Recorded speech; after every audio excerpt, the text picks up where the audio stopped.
ದೇವೇಗೌಡರು ಮಾಡಿದ ತಪ್ಪೇನೋ? ದೇವೇಗೌಡರು ವಿರುದ್ಧ ಕೂಡ ನೀವು ಅಸಮಾಧಾನ ವ್ಯಕ್ತಪಡ್ತಿದ್ರಿ. ದೇವೇಗೌಡರ ಬಗ್ಗೆ ನಾನು ಮಾತಾಡಕ್ಕೆ ಹೋಗಲ್ಲ. ಅಸಮಾಧಾನ ವ್ಯಕ್ತಪಡ್ತಿದ್ರಿ ಬಹಿರಂಗವಾಗಿ ಸುದ್ದಿಗೋಷ್ಠಿಯಲ್ಲಿ ಅಸಮಾಧಾನ. ದೇವೇಗೌಡರು ನಮ್ಮ ಬಗ್ಗೆ ಒಂದಷ್ಟು ಮಾತಾಡಿದಾಗ ಈ ಪಕ್ಷದ ಬಂದಂಥ ದಾರಿನ ಹೇಳದೆ ವಿನ ದೇವೇಗೌಡರ ಬಗ್ಗೆ ನಿಖರವಾಗಿ ನನ್ನ ವೈಯಕ್ತಿಕವಾಗಿ ನನಗೇನೋ ಮಾಡಬಾರ್ದು ಮಾಡಿದ್ದಾರೆ ಅಂತ ಹೇಳಲ್ಲ. ನಾನು ದೇವೇಗೌಡರ ಬಗ್ಗೆ ದೊಡ್ಡವರಿದ್ದಾರೆ, ಅವ್ರ ಬಗ್ಗೆ ಮಾತನಾಡಿ ನಾನು ಚಿಕ್ಕವನಾಗಿ ತಯಾರಿ. ದೇವೇಗೌಡರಿಂದ ಯಾವ ತಪ್ಪು ಆಗಿಲ್ಲ ನೋಡ್ರಿ, ರಾಜಕೀಯದಲ್ಲಿ ಯಾರೂ ಸಹ ಯಾವುದೇ ಪಕ್ಷದ ನಾಯಕರು ತಪ್ಪು ಮಾಡದಲ್ಲೇ ಇರೋಕ್ಕೆ ಸಾಧ್ಯ ಇಲ್ಲ. ಅದು ಜವಾಹರ್ಲಾಲ್ ನೆಹರುವಿಂದ ಹಿಡಿದು ಪ್ರಧಾನಿಯಿಂದ ಹಿಡಿದು ಇಲ್ಲಿವರೆಗೂ ಅವ್ರದ್ದೇ ಆದಂಥ ರೀತಿಯಲ್ಲಿ ತಪ್ಪುಗಳಾಗಿರ್ತವೆ. ಆದರೆ ಒಬ್ಬ ದೇವೇಗೌಡರು ಹಿರಿಯ ರಾಜಕಾರಣಿ, ಮಾಜಿ ಪ್ರಧಾನಿಗಳು. ಸೊ ನಾನು ಅವ್ರ ಬಗ್ಗೆ ಮಾತನಾಡ್ಲಿಕ್ಕೆ ಹೋಗಲ್ಲ. ಆದರೆ ದೇವೇಗೌಡರು ಒಂದು ಕತೆ ಹೇಳಿದ್ರು ತುಮಕೂರಲ್ಲಿ ನಿಮ್ಮ ಬಗ್ಗೆ, ನಿಮ್ಮ 7 ಜನರ ಬಗ್ಗೆ. ಒಂದು ಗುಳ್ಳೆ ನರಿ ಇತ್ತಂತೆ, ಬಾಲ ಕತ್ತರಿಸ್ಕೊಂಡಿತ್ತಂತೆ. ಅದು ಹೇಳ್ಕೊಂಡು ಓಡಾಡ್ತಿತ್ತಂತೆ, ನೋಡ್ರಪ್ಪ ಬಾಲ ಕತ್ತರಿಸ್ಕೊಂಡ್ರೆ ಭಾಳ ಚೆನ್ನಾಗಿರುತ್ತೆ, ಕತ್ತರಿಸ್ಕೊಂಡು ಓಡಾಡಿ ಅಂತಲಿ. ಹಾಗಾಗಿದೆ 7 ಜನರ ಕತೆ. ನಮ್ಮ ಜೊತೆ 14 ಜನ ಬರ್ತಾರೆ, 20 ಜನ ಬರ್ತಾರೆ ಅಂತಾರೆ, ನೋಡಿ ಒಂದೊಂದೇ ವಿಕೆಟ್ ಉದುರುತ್ತೆ ಅಂದಿದ್ರು. ಅವ್ರು ಹೇಳ್ದಂಗೆ ಆಯ್ತಲ್ಲ, ಅವ್ರು ಹೇಳಿದ ಭವಿಷ್ಯ ಸತ್ಯ ಆಯಿತು. 2018ಕ್ಕೆ ಎಲ್ಲವೂ ಕ್ಲೀನಾಗಿ ಗೊತ್ತಾಗೋಗುತ್ತೆ.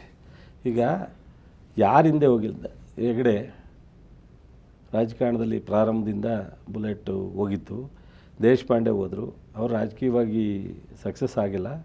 ಕೃಷ್ಣ ಬೈರೇಗೌಡರು ಸಕ್ಸಸ್ ಆಗಿಲ್ಲ, MP ಪ್ರಕಾಶ್ ಮಗ ಸಕ್ಸಸ್ ಆಗಿಲ್ಲ, ಮತ್ತು ರೋಷನ್ ಬೇಗ್ ಸಕ್ಸಸ್ ಆಗಿಲ್ವ. ಸಿದ್ದರಾಮಯ್ಯನವ್ರು ಹೋದಾಗ ಸಿದ್ದರಾಮಯ್ಯನವರಿಂದನೂ ಹಿಂಗೆ ಹೇಳಿದ್ರು, ದೇವೇಗೌಡರು ಸಾಹೇಬರು ಕುಮಾರಸ್ವಾಮಿಯವರು ಹಿಂಗೆ ಫೈಟ್ ಮಾಡಿದರು. ಸಿದ್ದರಾಮಯ್ಯನವ್ರು ಹೋಗಿ ಮುಖ್ಯಮಂತ್ರಿ ಆಗಿಲ್ಲ, ಮಹದೇವಪ್ಪ ಹೋಗಿ ಮಂತ್ರಿ ಆಗಿಲ್ಲ, ಮಹದೇವ ಪ್ರಸಾದ್ ಹೋಗಿ ಮಂತ್ರಿ ಆಗಿಲ್ವ, ವೆಂಕಟೇಶ್ ಹೋಗಿ BDA ಚೇರ್ಮನ್ ಆಗಿಲ್ಲ, ಈ ಕಡೆ ಬಂದು ಉಮೇಶ್ ಕತ್ತಿ ಸಕ್ಸಸ್ ಆಗಿಲ್ವಾ, ಕಾರಜೋಳ ಸಕ್ಸಸ್ ಆಗಿಲ್ವಾ. ಸ್ವಾಮಿ, 100ಕ್ಕೆ 90% ಜನತಾದಳನ ಬಿಟ್ಟೋದರು. ಬಾದಲ್ಲಿ ಅಂತೇಳಿ MSL ಚೇರ್ಮನ್ ಆಗಿದ್ದಾನೆ, ಅಪ್ಪನಗೌಡ ಬಾದಲ್ಲಿ. 100ಕ್ಕೆ 80-90% ಸಕ್ಸಸ್ ಆಗಿ ಬೇರೆ ಪಕ್ಷದಲ್ಲಿ ಶಾಸಕರಾಗಿ, ಮಂತ್ರಿಗಳಾಗಿ, ಮುಖ್ಯಮಂತ್ರಿಯಾಗಿ ಕೆಲಸ ಮಾಡ್ತಾ ಇದ್ದಾರೆ. ಈಗ ನಮ್ಮ ಪರ್ವ ನಿಮಿಷ ಕೇಳಿ, ಇದ ಕೇಳ್ರಿ, ಇದು ನಮ್ಮ ಪರ್ವ. ಸಿದ್ದರಾಮಯ್ಯನ ಪರ್ವ ಒಂದು. ಸಿದ್ದರಾಮಯ್ಯನ ಹೊರಗಡೆ ಹೋದಾಗಲೂ ಅವ್ರ ಚುನಾವಣೆಯಲ್ಲಿ ಹಿಂಗೆ ಫೈಟ್ ಮಾಡಿದ್ರು, ತೆಗೆದಾಕ್ಬಿಡ್ತೀವಿ ಅಂತ. ಸೊ ಅವ್ರು ಆಯ್ತು, ಗೆದ್ದಾಯ್ತು. ಈಗ ಅವ್ರು ಬಿಟ್ಟರು ಅವ್ರ ಸ್ನೇಹಿತರಿಗ. ಈಗ ನಮ್ಮ ವಿರುದ್ಧ ಹೊರಟವ್ರಲ್ವ. ನಾನು ಎದೆ ಮುಟ್ಕೊಂಡು ಹೇಳ್ತಾ ಇದ್ದೀನಿ, ನಾನು ನನ್ನ ಜಿಲ್ಲೆಯ, ನನ್ನ ಕ್ಷೇತ್ರದ ಜನ ನನ್ನನ್ನು ಮತ್ತೆ ಗೆಲ್ಲಿಸಿ 2018ಗೆ ಅಸೆಂಬ್ಲಿಗೆ ಕಳಿಸ್ತಾರೆ. ಅವತ್ತು ಇದೇ TVನಲ್ಲಿ ಬಂದು ಮಾತಾಡ್ತೀವಿ. ನಿಮ್ಮ ಜಿಲ್ಲೆಯಲ್ಲಿ ಇಬ್ಬರು ನಿಮ್ಮ ಪ್ರಬಲ ವೈರಿಗಳು ಸುರೇಶ್ ಗೌಡ ಮತ್ತು ಶಿವರಾಮೇಗೌಡ ಇಬ್ಬರು JDS ಸೇರ್ಪಡೆ ಆಗಿದ್ದಾರೆ. ಒಂದು ಕಡೆ ನೀವು ಸಿದ್ದರಾಮಯ್ಯವ್ರನ್ನ ನಂಬ್ಕೊಂಡು ನೀವು ಕಾಂಗ್ರೆಸ್ ಸೇರ್ಪಡೆ ಆಗೋದಕ್ಕೆ ಹೊರಟಿದ್ರಿ. ಅದೇ ಸಿದ್ದರಾಮಯ್ಯವರಿಗೆ ದೇವೇಗೌಡ ಜೊತೆ ತುಂಬ ಚೆನ್ನಾಗಿರಲಿ, ನಾವು ಅವೆಲ್ಲ ಮಾತಾಡೋಕ್ಕೆ ಹೋಗಲ್ಲ, ನನಗೆ ಅವಶ್ಯಕತೆ ಇಲ್ಲ. ಈಗ ಕಾಂಗ್ರೆಸ್ ಪಕ್ಷ ನನಗೆ ವಕ್ತಾರರು ಮಾಡಿದಾಗ ಹೇಳ್ತೀನಿ. ಇವತ್ತು ಕಾಂಗ್ರೆಸ್ ಪಕ್ಷ ನನ್ನನ್ನು ವಕ್ತಾರ ಮಾಡಿಲ್ಲ. ಸಿದ್ದರಾಮಯ್ಯನವರು ನನಗೆ ಆತ್ಮೀಯರು, ನನಗೆ ಸ್ನೇಹಿತರು, ನಮ್ಮ ಬಗ್ಗೆ ಪ್ರೀತಿ, ಗೌರವ, ವಿಶ್ವಾಸ ಎಲ್ಲವೂ ಇದೆ. ಯಾರೂ ಚುನಾವಣೆಗೆ ಹೋಗೋರು ನಾನು ಸಕ್ಸಸ್ ಆಗ್ತೀನಿ ಅಂತಲೇ ಹೋಗೋದು. 1000 ಜನ, 1,500 ಜನ ಚುನಾವಣೆ ಕಂಟೆಸ್ಟ್ ಮಾಡ್ತಾರೆ ಪ್ರತಿ ಚುನಾವಣೆಯಲ್ಲಿ. ಗೆಲ್ಲೋರು 224. ಅದರಿಂದ ಎಲ್ಲರೂ ಮುಖ್ಯಮಂತ್ರಿ ಆಗ್ತೀನಿ ಅಂತ ಒಂದು 10-15 ಜನ, 20 ಜನ ರೇಷಲ್ಲಿ ಇರ್ತಾರೆ ಎಲ್ಲ ಪಕ್ಷದಲ್ಲೂ. ಬಟ್ ಈ ಪಕ್ಷದಿಂದ ಒಬ್ಬರೇ ಇರ್ಬೋದು, ಬೇರೆ ಪಕ್ಷದಿಂದ 4-4 ಜನ ಇದ್ದಾರೆ. ಸೊ ಆದರೆ ಮುಖ್ಯಮಂತ್ರಿ ಆಗೋರು ಒಬ್ಬರೇ, ಒಂದೇ ಪಕ್ಷ ಆಡಳಿತಕ್ಕೆ ಬರ್ತಕ್ಕಂಥದ್ದಕ್ಕೆ ಸಾಧ್ಯ. ಒಂದು ಸತ್ಯ ಹೇಳ್ತೀನಿ ಮಾತ್ರ, 100ಕ್ಕೆ 1,00,000% ಈ ವೇದಿಕೆಯಲ್ಲಿ ಮಾತಾಡ್ತಾ ಇದ್ದೀನಿ, ಒಂದೇ ಒಂದು ಪಕ್ಷ ಆಡಳಿತ ಮಾಡ್ತಕ್ಕಂಥ ಮೆಜಾರಿಟಿ ಬರುತ್ತೆ. ಅದು ಯಾವುದು ಬರುತ್ತೆ, ಹೇಗೆ ಬರುತ್ತೆ ಅನ್ನೋದನ್ನ ಡಿಸೆಂಬರ್ ಆದಮೇಲೆ ಜನ ತೀರ್ಮಾನ ತಗೊಳ್ಳೋದು. ಚುನಾವಣೆ 3 ತಿಂಗಳಿದೆ. ಯಾವುದೇ ಕಾರಣಕ್ಕೆ ಈ ರಾಜ್ಯದಲ್ಲಿ ಕೊಯಲೇಷನ್ ಗೌರ್ಮೆಂಟ್ ಬರಲ್ಲ. ಅದನ್ನು ಆ ಒಂದು ನಷ್ಟ ಆಗ್ತಕ್ಕಂಥದ್ದು ಯಾರಿಗೆ ಅನ್ನೋದನ್ನ ನೀವು ಅರ್ಥ ಮಾಡ್ಕೊಂಡು ನೀವೇ ಆತ್ಮಾವಲೋಕನ ಮಾಡ್ಕೊಂಡು ಒಂದು ಮಾತು ಹೇಳಿ. ಅವ್ರದ್ದೆಲ್ಲರೂ ತಪ್ಪು ಹೇಳ್ತಾ ಇದ್ದೀರಿ, 1000 ತಪ್ಪು ಮಾಡಿದ್ದಾರೆ ಅಂತಿದ್ದೀರಿ. ನಿಮ್ಮಿಂದ ಏನೂ ತಪ್ಪು ಆಗೇ ಇಲ್ವಾ ಚಲರಾಯಸ್ವಾಮಿ ಅವರು? 100%, 100ಕ್ಕೆ 1,00,000% ಪಕ್ಷದಲ್ಲಿ ಇದ್ದಷ್ಟು ದಿವಸನೂ ಅವ್ರ ಕುಟುಂಬದ ವಿಚಾರ, ಪಕ್ಷದ ವಿಚಾರದಲ್ಲಿ ನನ್ನಿಂದ ಏನೂ ದ್ರೋಹ. ಯಾವ ದೇವ್ರ ಮುಂದೆ ಬೇಕಾದ್ರೂ ಪ್ರಮಾಣನ ನಾನು ಇವತ್ತು ಹೋಗ್ತೀನಲ್ಲ ಕಾಲಭೈರವೇಶ್ವರನ ಹತ್ರ, ಅವತ್ತು 90ರಿಂದ ನಾನು ರಾಜಕಾರಣಕ್ಕೆ ಸ್ಟಾರ್ಟ್ ಆದದ್ದು. ಜನಪ್ರತಿನಿಧಿಯಾಗಿ ZP ಮೆಂಬರಾಗಿ 94ರಿಂದ ಸ್ಟಾರ್ಟ್ ಆದದ್ದು. ಇಲ್ಲಿವರೆಗೆ ಪಕ್ಷಕ್ಕೆ ಅನ್ಯಾಯ ಮಾಡೋ ರೀತಿಯಲ್ಲಿ ಅಥವಾ ಪಕ್ಷದಲ್ಲಿ ನಾಯಕರಿಗೆ ಅನ್ಯಾಯ ಮಾಡೋ ರೀತಿಯಲ್ಲಿ ನಾನು ಪಕ್ಷದ ತೀರ್ಮಾನವನ್ನು, ನಾಯಕರ ತೀರ್ಮಾನವನ್ನು ಯಾವತ್ತೂ ಧಿಕ್ಕರಿಸಿಲ್ಲ. ವಿನಾಕಾರಣ ಟಾರ್ಗೆಟ್ ಮಾಡ್ತಾ ಇದ್ದಾರೆ ಚಲರಾಯಸ್ವಾಮಿ ಅವ್ರನ್ನ. ಸತ್ಯ, ಕಾರಣವೇ ಇಲ್ಲ, ಮುಲಾಜಿಲ್ಲದೆ ನಾನು ಓಪನ್ ಆಗಿ ಹೇಳ್ತೀನಿ ಅನ್ನಲ್ಲ, ದೇವ್ರ ಮುಂದೆಲೇ ಹೇಳ್ತೀನಿ. ನಾನು ಒಂದೇ ಒಂದು ಸಣ್ಣ ತಪ್ಪು ಸಹ ಮಾಡಿಲ್ಲ. ನನಗೆ ಪ್ರಮುಖವಾದಂಥ ಈ ಸನ್ನಿವೇಶಗಳು ಬರಲಿಕ್ಕೆ ಅದೇ ಯೋಚನೆ. ನಾನು ಯಾವತ್ತೂ ಒಂದು ತಪ್ಪು ಮಾಡ್ದಲ್ಲ. ಯಾವತ್ತೂ ಕೆಟ್ಟದನ್ನು ಬಯಸ್ತಿಲ್ಲ. ನನಗೆ ಯಾಕೆ ಈ ಥರದ ಸಂದರ್ಭಗಳು ಬಂದು, ಯಾಕೆ ಎದುರಾದವು, ಯಾಕೆ ಸವಾಲು ಬಂತು, ಇದು ಏನು, ಇದೇ ಒಂದು ದೊಡ್ಡ ಆಶ್ಚರ್ಯ, ಕ್ವಶನ್ ಮಾರ್ಕ್ ನನಗೆ. ನಾನು ಅಲ್ಲಿ ಒಂದು ಮದುವೆ, ಮೈಸೂರು ಮದುವೆಗೆ ಹೋಗಿ, ನಮ್ಮ ರಂಗಪ್ಪ ಅಂತ vice chancellor, retired vice chancellor ಇರೋದಲ್ಲ, ಅವ್ರ ಮಗನ ಮದುವೆಗೆ ಹೋಗಿ ನಾನು ನನ್ನ ಮಿಸಸ್ ಇಬ್ಬರೂ ಅಲ್ಲಿ ಜಸ್ಟ್ ವಾಶ್ರೂಮ್ಗೆ ಹೋದ. ನಾವು ರೂಮ್ಗೆ ಹೋಗಿದ್ದು ಹೊರಗಡೆ ಬಂದಂಥ ಸಂದರ್ಭಕ್ಕೆ ನನ್ನ ಮಿಸಸ್ ಇನ್ನೂ ಒಳಗಡೆಲೇ ಇದ್ದಂಗೆ ದೇವೇಗೌಡರು ಕಾರು ನನ್ನ ರೂಮ್ ಮುಂದೆಲೇ ಬಂದು ನಿಂತ್ಕೊತು. ಅಲ್ಲಿ ಬಹುಶಃ ಅವ್ರು ಇಳಿಯೋವರೆಗೂ ನಾನು ಅತ್ತಾಗಿತ್ತಾಗ ಹೋಗೋಕ್ಕಾಗ್ತಿರಲಿಲ್ಲ. ಆ ಕಾರನ್ನು ಆ ಎಂಟ್ರಿಂಗೆ ತಂದು ನಿಲ್ಲಿಸಿದ್ರು. ಸರಿ, ನಿಲ್ಲಿಸಿದಾಗ ನಾನು ಅತ್ತಾಗಿತ್ತಾಗ ಕದ್ದು ಹೋದ್ರೂ ಅದು ಭಾಳ ಒಂದು ಇದಾಗುತ್ತೆ. ಸೊ ನನ್ನ ಮಿಸಸ್ಸು ಇನ್ನೂ ಬರಬೇಕಾಗಿತ್ತು. ನಿಂತ್ಕೊಂಡೆ ನಾನು ಜಸ್ಟು. ನನ್ನ ಮಿಸಸ್ ಹಿಂದ್ಗಡೆಯಿಂದ ಬರೋ ಹೊತ್ತಿಗೆ ಅವ್ರು ಕೆಳಗಡೆ ಹೇಳಿದ್ರು. ನಾನು ಹಿಂಗೆ ಕೈ ಮುಗಿದೆ, ಅವರು ಹಿಂಗೆ ಕೈ ಮುಗಿದ್ರು. ಅಷ್ಟೇ, ನನ್ನ ಅವರ ಮಾತು ಏನೂ ಇಲ್ಲ.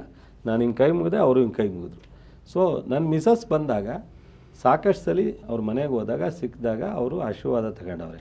ಅಂಥದ್ರಲ್ಲಿ ಇವತ್ತು ಪಕ್ಷ ಬಿಟ್ಟಿದ್ದೀವಿ, ನಮ್ಮ ಅವರ ಭಿನ್ನಾಭಿಪ್ರಾಯ ಅಂದಾಗ ಒಬ್ಬ ಮಹಿಳೆ ಸೊ ಅಷ್ಟು ತೀಕ್ಷ್ಣವಾಗಿ ನಡ್ಕೊಳ್ತಕ್ಕಂಥದ್ದು ನಮ್ಮ ಸಂಸ್ಕೃತಿ ಅಲ್ಲ.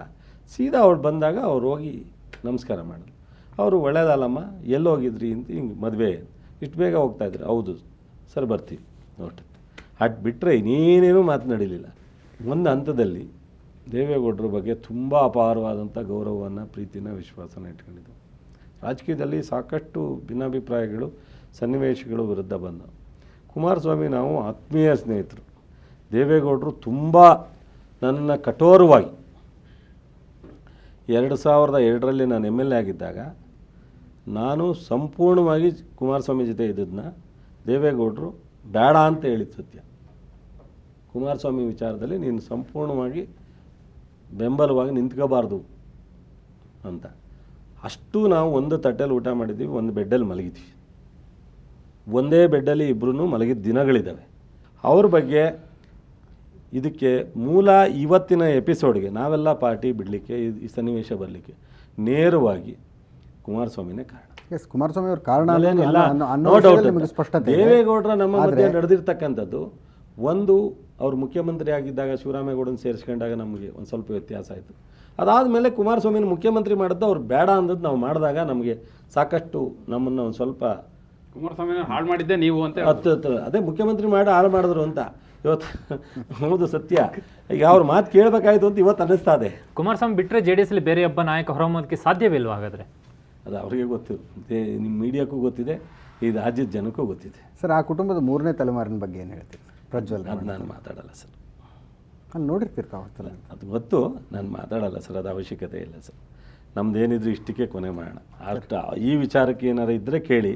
3ನೇ ತಲೆಮಾರು ಅವ್ರ ಮೊಮ್ಮಕ್ಕಳು, ಪಾಪ ಅವರಿಗೆ ಭವಿಷ್ಯ ಇದ್ದರೆ ಬೆಳಕಳ್ಳಿ, ನಂದೇನಿಲ್ಲ ಅಭ್ಯಂತರ. ನಮಗೂ ಅದು. ಆಮೇಲೆ ನಾವು ಆಲ್ರೆಡಿ 99% ಹೊರಗಡೆ ಇದ್ದೀವಿ. ನಾನು ಹೇಳಿದ್ನಲ್ಲ, ಟೆಕ್ನಿಕಲಿ ಅಷ್ಟೇ ನಮ್ಮ ಅವರ ಸಂಬಂಧ ಇರೋದು, ರಾಜಕೀಯವಾಗಿಲ್ಲ. ಇನ್ನೊಂದ್ಸಲ ಕಿರಣ್, ಟೆಕ್ನಿಕಲಿ ಲೀಗಲಿ ನಾವು ಸ್ಟಿಲ್ ನಾನೇನು ಹೇಳೋಕ್ಕಾಗ್ತಾ ಇಲ್ಲ ಶಾಸಕ ನಾನು ಯಾರು ಅಂತ ಅಂದಾಗ ಸ್ವಲ್ಪ ಇಕ್ಕಟ್ಟಿನ ಪರಿಸ್ಥಿತಿ. ಅದಕ್ಕೋಸ್ಕರ ಹೇಳ್ತೀನಿ. ಬಟ್ 100% ನಾವು JDS ಕ್ಯಾಂಡಿಡೇಟ್ ಅಲ್ಲ. ಮುಂದೆ ಯಾವ ಪಕ್ಷ ಅಂತ ಅವ್ರು ಹೇಳಿ, ಅಟ್ಲೀಸ್ಟ್ ನಿಮ್ಮ ಕ್ಷೇತ್ರ ಜನರಿಗೆ ಗೊತ್ತಾಗಲಿ ಯಾವ ಚಿಹ್ನೆಯಲ್ಲಿ ನಿಲ್ತಾರೆ, ಯಾವ ಪಕ್ಷದಿಂದ ನಿಲ್ತಾರೆ ಅಂತ. ಈಗ ಎಲ್ರಿಗೂ ಗೊತ್ತಾಗಿದೆ. ನಾನು ಈಗ ಕಾಂಗ್ರೆಸ್ ಜೊತೆ ನಮ್ಮ ಸಂಪರ್ಕ, ವಿಶ್ವಾಸ ಮತ್ತು ಮಾತುಕತೆ ಎಲ್ಲವೂ ಇದೆ.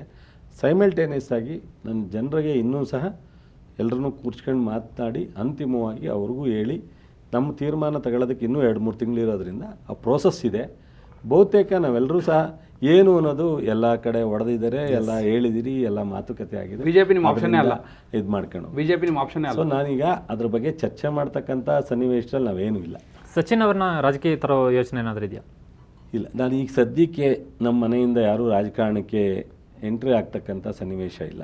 ಮುಂದೆ ಏನಾಗುತ್ತೋ ನಾವೇನು ಇವತ್ತು ಹೇಳಲಿಕ್ಕಾಗಲ್ಲ. ಈಗ ಸದ್ಯದಲ್ಲಿ ಯಾವುದೂ ಇಲ್ಲ. ಎಸ್ ಸರ್, ತುಂಬ ಧನ್ಯವಾದ ಚಲುವರಾಯಸ್ವಾಮಿ ಅವರು ಇಷ್ಟೊತ್ತು ಈ ಸಂದರ್ಶನದಲ್ಲಿ ಭಾಗವಹಿಸಿದ್ದಕ್ಕೆ.